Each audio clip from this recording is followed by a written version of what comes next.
Ça y est, nous l'avons fait, nous sommes sur un nouvel ATH sur Bitcoin. J'avais hâte de tourner cette vidéo puisque on n'a pas eu le temps de se féliciter d'en être arrivé jusque-là. Nous nous retrouvons finalement sur un moment clé, nouveau sommet, price discovery, donc cette découverte de prix. Nous sommes sur une zone sur laquelle nous n'avons jamais été. C'est comme un peu marcher sur la lune. On ne sait pas ce qui nous attend, mais en tout cas, on va voir si le marché va arriver dans cette euphorie. On est un peu dans cette impression où tout peut basculer d'un côté comme de l'autre. Donc voici où est-ce qu'on en est vraiment en ce moment. Voici ce que je surveille. Est-ce que justement on entre dans une phase potentielle de surchauffe ou encore est-ce que la hausse a encore du jus sous le capot pour aller atteindre finalement les potentiels tops que l'on avait vus dans la vidéo de la semaine dernière. Donc l'objectif de cette vidéo, c'est vraiment voir si on peut aller les atteindre ou non. C'est pour ça que je vous propose une vidéo un peu plus légère que d'habitude, mais on va aller droit au but dans ce concept de vidéo. On va parler probabilité, indicateur on-chain, vous le savez, et surtout comment ne pas se faire prendre aussi à contre-pied, parce que c'est justement quand tout le monde commence à y croire, qu'il faut aussi savoir rester lucide. Pour ceux qui arrivent ici ou qui ne me connaissent pas, écoutez, je suis Crypto Sapiens, un investisseur, on va dire lambda à première vue, tout comme n'importe qui, mais surtout passionné d'analyse on-chain, j'en ai fait mon métier. Alors bien sûr, petit disclaimer, et ça vous le savez, tout ce qui va être dit dans cette vidéo ne sont pas des conseils financiers. Attention, ce que je partage ici, c'est vraiment ma lecture du marché, avec mes doutes, mes erreurs aussi en bagage, mais surtout mes propres leçons. Je me suis déjà planté à plusieurs reprises, j'ai appris, et maintenant j'utilise les data on-chain pour vraiment en tout cas, je les utilise, ces données, pour affiner en fait mes décisions d'investissement et rester sur le long terme. Et puis surtout, voilà, on n'est pas là pour jouer au billes, on est là aussi pour être rentable. Et c'est un peu ce que j'ai envie de vous apporter via les données on-chain et via ma compréhension du marché. Alors si la semaine dernière, nous avions vu comment poser nos cibles sur les différentes targets de prix sur Bitcoin en fonction des potentiels moments de surchauffe sur le marché, on a vu les niveaux sur lesquels je pourrais prendre mes profits. Et franchement, je vous le dis de tout mon cœur, j'espère vraiment que vous avez fait vos plans. Évidemment, je surveillerai les copies. Merci de me les envoyer dans les commentaires, ce sera toujours avec plaisir.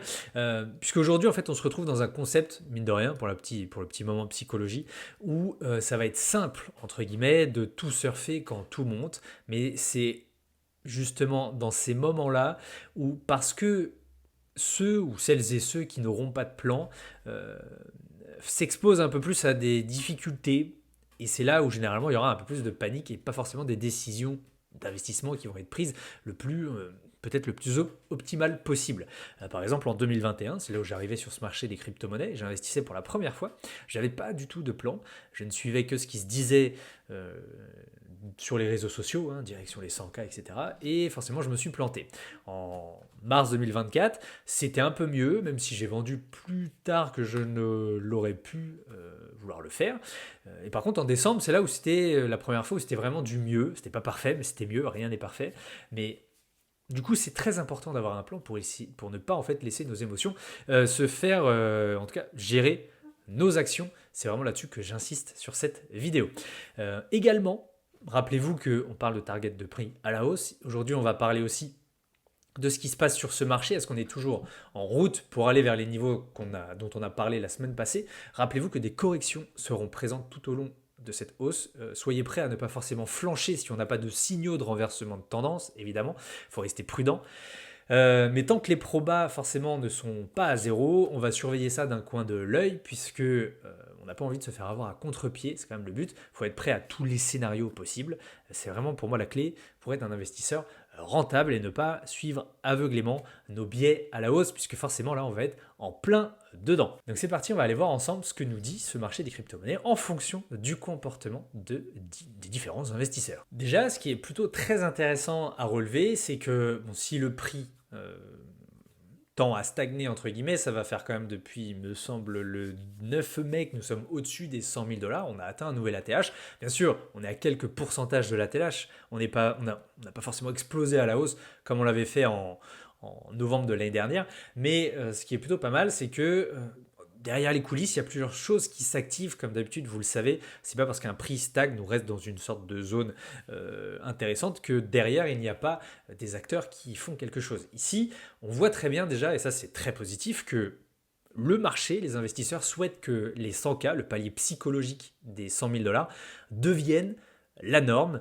et que on arrête potentiellement d'aller en dessous et que maintenant en fait ça nous sert vraiment de palier support pour en tout cas pousser le prix à la hausse. Encore une fois, on a un nouvel ATH et pourtant on a l'impression que personne ne semble euphorique devant et comme si, en tout cas au niveau des données on-chain, on voit que au niveau de la demande, de l'activité sur la blockchain, on n'a pas forcément de regain d'intérêt.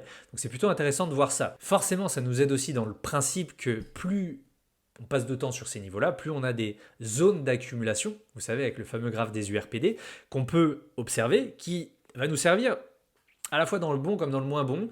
S'il y a trop d'individus qui achètent trop cher le top, ça peut évidemment être négatif dans le sens où le marché deviendra trop lourd. Sauf que ça, il faut pour cela qu'il y ait une pression vendeuse dans l'autre sens qui, elle, épuise cette demande. Et pour l'instant, vous le verrez, c'est plutôt intéressant puisque selon les indicateurs que l'on va voir, et celui-ci principalement, on voit que c'est pas encore le cas. Alors si cette vidéo, évidemment, te sera utile, j'ai bien envie de te proposer de t'abonner, de liker et bien sûr de repartager, puisque évidemment, congrats, ça permet de me soutenir dans mon travail et en tout cas j'espère vraiment que surtout ça va te servir dans tes décisions d'investissement. C'est vraiment ce à quoi sert ce genre de vidéo et pourquoi j'aime beaucoup les faire aussi également. Alors du coup, surchauffe ou pas surchauffe, eh bien c'est parti, on va faire le point sur les indicateurs. Déjà, quelque chose de très positif, c'est que tout le monde semble jouer le jeu. C'est-à-dire que là, quand on regarde ce graphique qui s'appelle comparer justement sur une échelle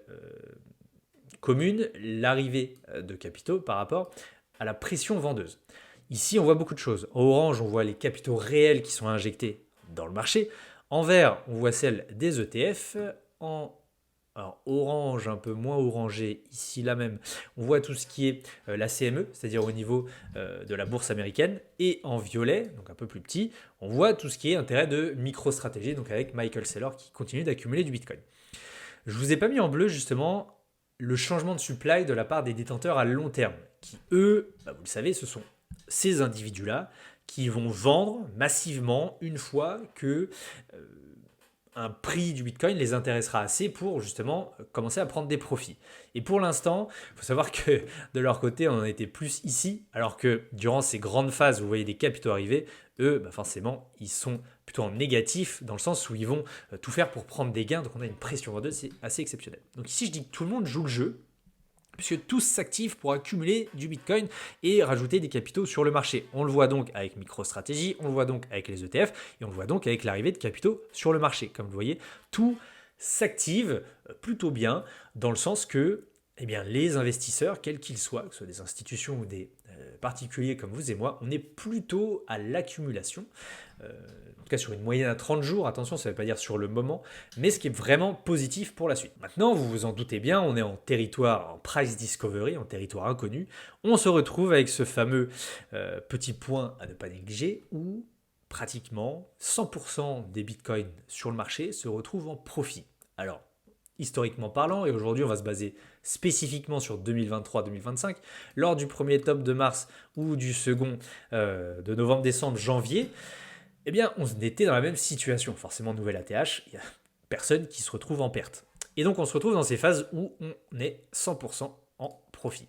Et généralement, on n'est pas 100% en profit en ligne droite, comme vous le voyez, on a à chaque fois des petits remous qui se passent. Le marché, même s'il continue, comme vous le voyez, d'évoluer à la hausse, fait aussi exprès, dans le sens où il a envie de mettre sous pression tous ceux qui FOMO un peu sur l'action du prix. Et donc ça, c'est exactement ce que l'on va voir. À mon avis, et encore une fois, ce n'est que le mien, il ne faut pas s'attendre à une envolée des prix, en ligne droite, comme ça. On aura peut-être, sur des probabilités, j'insiste dessus, mais peut-être de la latéralisation, ou peut-être une augmentation du prix avec des petites corrections, etc. Mais en fait, le but, c'est comme on a vu ici entre janvier 2024 et mars 2024, des sommets de plus en plus hauts, etc.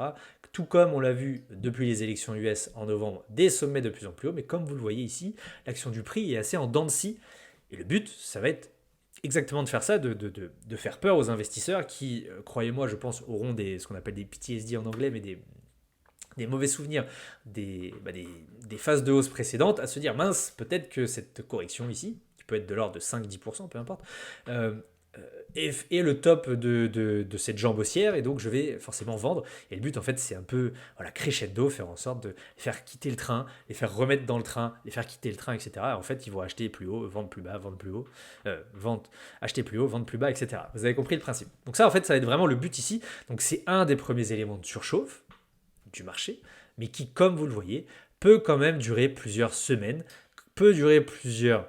Ici, en fait, il a quand même duré quasiment 3 mois, avec justement, comme je vous le dis, ces phases de correction. Donc ça va être assez intéressant à mesurer, mais croyez-moi, on ne va pas rester 100% à faire des ATH tous les jours. Il faudra absolument qu'il y en ait qui achètent les tops, toujours, pour ensuite être un peu ceux qui vont être pas les dindons de la farce, mais ceux qui vont un peu montrer, faire du bien au marché dans le sens où on va pouvoir corriger pour les mettre un peu aussi sous pression. Là où c'est plutôt intéressant, c'est de voir l'ampleur des profits réalisés. Donc ici, on va regarder les Net Realized Profit Ratio. C'est un ratio, donc c'est pas mesuré en termes de dollars ou de Bitcoin, c'est un ratio. Ici, toujours le cycle 2023-2025, vous le voyez, plutôt intéressant, où on avait des grosses prises de gains, comme vous le voyez, c'était vraiment intense. Là, on est par exemple ici à 0,01 en termes de ratio. Ici, on était à 0,04. Où là, pour l'instant, les prises de profit, et c'est ce que je vous ai dit au début, les investisseurs à long terme vendent, c'est évident. Même si au début, je vous ai dit qu'ils étaient plus en phase de conservation, ils vendent quand même. Mais comme on le voit ici, c'est assez léger. Les détenteurs à court terme, évidemment, tous ceux qui ont accumulé dans le creux ici, prennent aussi des gains sur ces paliers-là, ce qui est normal. On ne va pas leur reprocher de sécuriser des gains et de se faire de l'argent. Même si on croit à Bitcoin sur les 10 prochaines années, chacun a aussi sa temporalité d'investissement. Il y en a, c'est du court terme, il y en a, c'est du moyen, long terme. Donc ici, il y a des prises de gains. Par contre, on le voit, on est quand même assez loin de ce qui s'est passé par 2 fois sur ceci. Alors le SOPR, pour le petit rappel, c'est un ratio qui va nous mesurer l'ampleur des gains qui sont pris sur le marché, c'est-à-dire que je sécurise mes gains, je les sors, je vends mes bitcoins et j'ai fait un gain. Si on accumule tout ça, on arrive à un ratio qui nous permet de voir quand est-ce qu'il y a trop de gains qui justement, au niveau historique, est de plus en plus élevé et qui pourrait créer ce fameux déséquilibre sur le marché. Donc là, idem, on voit les mêmes paliers de prise de profit et que pour l'instant, encore une fois, on vient de dépasser ce premier palier de chauffe, comme vous le voyez, qui par exemple ici en janvier nous avait servi de résistance, ici en fin octobre nous avait servi de résistance, qui ici, il me semble que c'était fin janvier, nous avait servi de résistance, etc. Donc on peut aller beaucoup plus haut, on voit qu'il y a de la marge.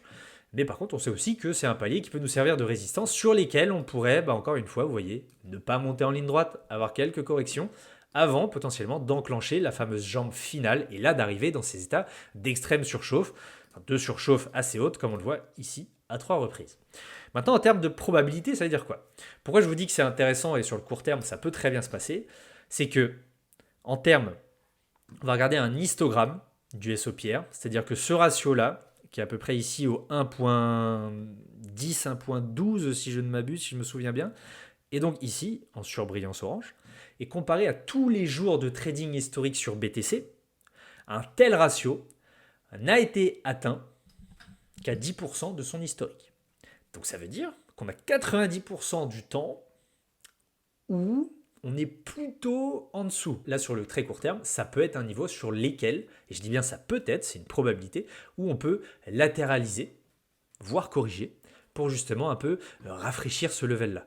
Par exemple, lorsqu'on était arrivé ici au top de novembre-décembre, on était plutôt sur un ratio de 1.15, si je me souviens bien, et ici on était plus vers les 94-95% de probabilité d'aller plutôt vers un ratio en dessous. Et comme par hasard, c'est-à-dire qu'on est vraiment dans un état de surchauffe, que c'est très peu de fois arrivé, donc forcément ça s'est un peu refroidi. Et donc ça nous a fait cette fameuse phase où ici on a latéralisé dans ce range et qu'ensuite on a corrigé parce qu'il y a eu tellement de prises de profit qui avaient été prises que le déséquilibre a été créé et qu'il n'y avait plus assez de demandes pour soutenir toutes ces prises de gains. C'est aussi simple que ça. Pour l'instant, on se base vraiment sur des probabilités. Maintenant, pour le MVRV ratio. Vous le savez, c'est le système inverse. On est plus dans, ok, pour tous les gains qui sont pas dans ma poche, pour tous les gains qui sont latents, donc c'est-à-dire tous ceux que j'ai, par exemple, sur mon application CoinMarketCap, je vois que je suis à plus, je sais pas moi, à plus 50%, x2, x3, x4, ça va nous permettre de mesurer ça.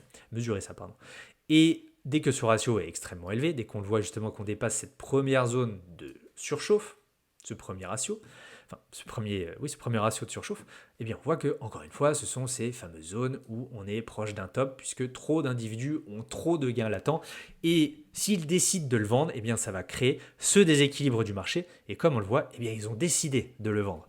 Donc c'est plutôt intéressant, et du coup qu'est-ce qui s'est passé? On a vu une divergence baissière, alors que le prix continuait d'augmenter, on a vu une divergence baissière qui ici nous indiquait eh bien, que les gains qui devaient être pris étaient pris, et donc vu que la demande ne pouvait pas suivre, forcément, on s'est retrouvé dans cette correction, latéralisation qui s'est déroulée ici. Pour l'instant, idem, on est au premier palier de surchauffe, donc on est un peu mieux que le SOPR, légèrement. Mais par contre, sur l'histogramme du MVRV, un tel ratio, on est quasiment proche de 1 au niveau du MVRV Z-score, lui, c'est arrivé à 80%. Comment dire 80% du temps, on a eu un ratio en dessous et 20% du temps un ratio au-dessus. Donc on est un peu mieux. C'est-à-dire qu'on peut laisser encore le marché courir pour avoir beaucoup plus de gains latents et peut-être cette fois atteindre ces fameuses zones des 90-95% sur lesquelles là par contre il n'y aurait plus beaucoup de doutes sur le fait qu'on est dans une surchauffe et même si on peut aller plus haut, ce n'est que de l'ordre de 5% de probabilité par rapport à l'historique global de Bitcoin. C'est vraiment intéressant de le voir. C'est pour ça que je vous dis qu'on est bien, mais à la fois, il ne faut pas non plus penser qu'on est à la première mi-temps. On est peut-être, plutôt comme le dit mon mentor, dans le troisième quart-temps pour ceux qui suivent le basket. C'est plutôt intéressant comme référence. Voilà, dites-vous qu'on est plutôt en fin de match. Pour ceux qui aiment le football, on est à la 75e minute globalement. C'est ce qu'il faut se dire. J'aime beaucoup ce petit parallèle parce que c'est plutôt intéressant. Et pour finir, puisque c'est un graphique que Blockunity, une plateforme de données on-chain, technique, macro-sociale, avec qui je collabore, avec qui je travaille, a sorti un indicateur très très intéressant. Ça compare les data techniques, on-chain et sociales, pour voir s'il y a un peu trop d'engouement sur les réseaux, etc. Et lui, c'est pas le sommet global, ça va être le sommet local.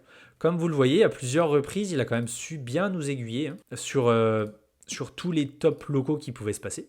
Donc, ça a bien vu par exemple ici qu'on était dans une surchauffe, ici qu'on était dans une surchauffe, etc. Et que là, comme vous le voyez, comme je vous l'ai dit un peu plus tôt, on est un peu un 50-50 par rapport à si on peut aller plus haut ou pas. Pour moi, on est vraiment, voilà, comme je vous l'ai dit, à mi-chemin d'une surchauffe. Et ça, le graphique nous le met vraiment bien. Pour lui, on est à 55% d'être un top local. Il faut savoir que le top de novembre-décembre, il s'est arrêté à 75% et le top de mars, il s'était arrêté à plus de 90%. Donc il est plutôt efficace. Maintenant, on va voir si on a du jus pour aller beaucoup plus haut. Ça va être vraiment ce qu'il faudra surveiller sur ce marché. En tout cas, de mon côté, en ce moment, je ne fais pas grand-chose.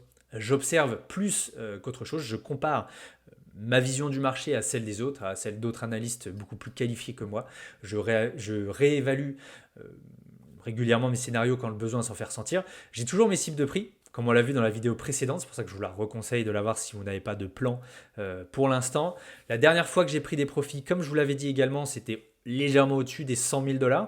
Pour l'instant, c'est une phase où j'attends au moins le palier des 118, 126K pour vraiment voir comment réagit le marché, s'il veut aller plus haut. Mais évidemment, ne pas se préparer, je vous le dis, c'est une faute professionnelle pour votre portefeuille. Faites votre plan, même un simple fichier Excel, même sur un bout de papier, ça suffit. Il n'y a pas besoin forcément d'avoir tout un setup extraordinaire, mais c'est juste au moins pour vous rappeler que à tête reposée, alors que l'euphorie n'était pas là, vous aviez décidé que, je sais pas moi, à 130, vous alliez prendre 30% de profit. Et en fait, juste ça vous fait un rappel mémotechnique que vos émotions peuvent vous jouer des tours et ça peut être extrêmement intéressant. Pour finir sur cette vidéo, surchauffe ou pas, la réponse c'est on y avance doucement mais tranquillement, sans euphorie palpable. Pas vraiment d'alerte rouge non plus pour moi en tout cas, mais dire que tout est tranquille et que ça ne fait que commencer serait aussi faux de le dire. Donc c'est vraiment intéressant de voir que l'euphorie n'a pas commencé à mon sens, mais faut pas non plus s'attendre voilà, à ce que tout parte comme si nous y étions tout au début d'un mouvement. On est plutôt pour moi à la moitié. Ce qui est bien, c'est qu'on a un nouvel ATH et que maintenant on a toutes les clés en main pour vraiment aller sur des niveaux 118, 126, 130, 140, 160 comme je vous l'ai dit dans la vidéo précédente. Ça peut être extrêmement pertinent d'aller en tout cas surveiller ça. De mon côté, qu'on aille sur ces niveaux, ça va être les moments où je vais justement observer le comportement des investisseurs, que ce soit nos détenteurs à court terme, nos détenteurs à long terme. Et à partir de là, j'adapterai aussi mes scénarios, peut-être mes prises de décision également, mais dans le sens où il faudra quand même se cantonner à nos plans, puisque j'ai pas envie de regretter, comme je l'ai fait au mois de mars, de ne pas avoir sorti trop de capitaux. Je l'ai un peu mieux fait au mois de décembre, mais il y a toujours des petits moyens de s'améliorer et de garder, encore une fois, on doit protéger notre capital avant même de vouloir espérer faire des chiffres monstrueux. Donc vraiment, restez lucide, faites confiance à vos signaux, coupez le bruit sur les réseaux sociaux. Moi, clairement, c'est quelque chose que je vais absolument faire. Je me suis fait avoir par la hype alt season au mois de décembre. Et globalement, aujourd'hui, je vous le dis, je vais vraiment couper mes réseaux sociaux, même si je suis très présent sur Twitter. Je ferai en sorte de me faire violence pour ne pas être là à chaque fois à essayer d'écouter les avis des uns des autres. Je pense que les indicateurs que je vous ai présentés aujourd'hui et dans la vidéo de la semaine dernière sont extrêmement pertinents pour avoir une vision déjà assez concrète de ce qui se passe sur le marché et surtout dans le comportement de la smart money. Et ça, c'est vraiment ce qu'on cherche à avoir. Eh bien, écoutez, je pense que c'est la fin. Si cette vidéo vous aura été utile, j'ai essayé de faire court, mais encore une fois, elle va être longue. C'est fou. Donc, laissez moi un like, ça fait toujours plaisir. Abonnez-vous. Surtout, le but, c'est de faire aussi grandir la chaîne, puisque vous vous en doutez bien, c'est pas juste pour mon, comment on appelle ça, pour mon ego personnel. C'est que plus on va grandir, plus aussi peut-être on va pouvoir avoir accès à des meilleurs indicateurs. On va pouvoir faire venir des analystes peut-être renommés aussi sur la chaîne. C'est un de mes objectifs de pouvoir un jour les interviewer. Donc ça va être très... Voilà, c'est quelque chose qu'on construit sur le long terme avec vous. Et merci à vous d'être ici. Faut savoir que ça me fait vraiment chaud au cœur de voir chaque semaine de l'engouement autour de ces données qui ne demandent qu'à être, en tout cas, mises sur le devant de la scène. Donc voilà, dites-moi en commentaire aussi, vous le savez, j'aime beaucoup répondre et voir ce que vous faites. À quel moment vous allez commencer à vous dire qu'il y a surchauffe? Est-ce que c'est plutôt avec justement de l'analyse technique, de l'analyse fonda, de l'analyse on-chain, voir justement quand à la télévision ils vous en parlent, etc. Ça peut être assez intéressant de le voir. Et en tout cas, j'ai envie de lire vos retours, donc n'hésitez pas, parce qu'on est là pour tous apprendre. Merci à tous d'avoir suivi cette vidéo et je vous dis à la semaine prochaine.